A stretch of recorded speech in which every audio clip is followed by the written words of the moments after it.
Cənubi Qafqazda yeni mərhələyə gətirən proses uzun illər davam edən münaqişə və nəticəsiz danışıqlardan keçdi. Azərbaycan ərazilərinin 30 il işğal altında qalması, BMT qətnamələrinin icrasız qalması və diplomatik cəhdlərin nəticə verməməsi fonunda 2020-ci ildə baş verən 44 günlük vətən müharibəsi regionda yeni reallıq yaratdı. Məhz bundan sonra əsas gündəm sülhün təmin olunması, sərhədlərin müəyyənləşdirilməsi və kommunikasiyaların açılması oldu. Nəzərə alsaq ki, Azərbaycan əraziləri 30 il işğal altında olub. Bu dövr ərzində dünyanın iri gücləri, dırnaqarası beyin mərkəzləri, dünya mediası, demək olar ki, bu prosesə laqeyd, birtərəfli və ikili standartlardan yanaşıb. Həmçinin Azərbaycan ərazilərinin işğaldan azad olunması ilə bağlı, işğala dərhal son qoyulması ilə bağlı BMT Təhlükəsizlik Şurasının qətnamələri icrasız qalıb. Belə olan təqdirdə məhz Azərbaycanın hərbi siyasi yolla yeni reallıq yaratması, işğala, təcavüzə, separatizmə son qoyması həm də beynəlxalq hüququn aliliyinə xidmət edib. Yaranmış yeni reallıq təkcə hərbi nəticələrlə məhdudlaşmadı. Azərbaycanın mövqeyi sonrakı sülh gündəliyinin əsas prinsiplərini də müəyyənləşdirdi.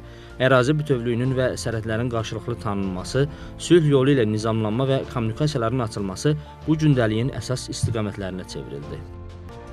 Azərbaycanın yaratdığı reallığın digər mühüm nəticəsi isə Ermənistanın qarşısında yeni siyasi seçimlərin yaranmasıdır.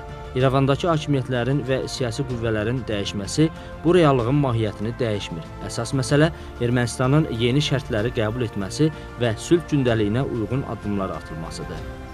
Bu bölgədə Azərbaycan prezidentinin müzəffər liderliyi ilə yaranan hərbi siyasi reallıq elə bir formata gətirib çıxarıb ki, Ermənistanda hakimiyyətə kimin gəlməsi, Ermənistandan hakimiyyətdən kimin getməsi və yaxud Paşinyanın hansı tərkibdə hökumət qurması bütövlükdə konseptual reallığı dəyişmir. O reallığı dəyişmir ki, Azərbaycan qalibdir.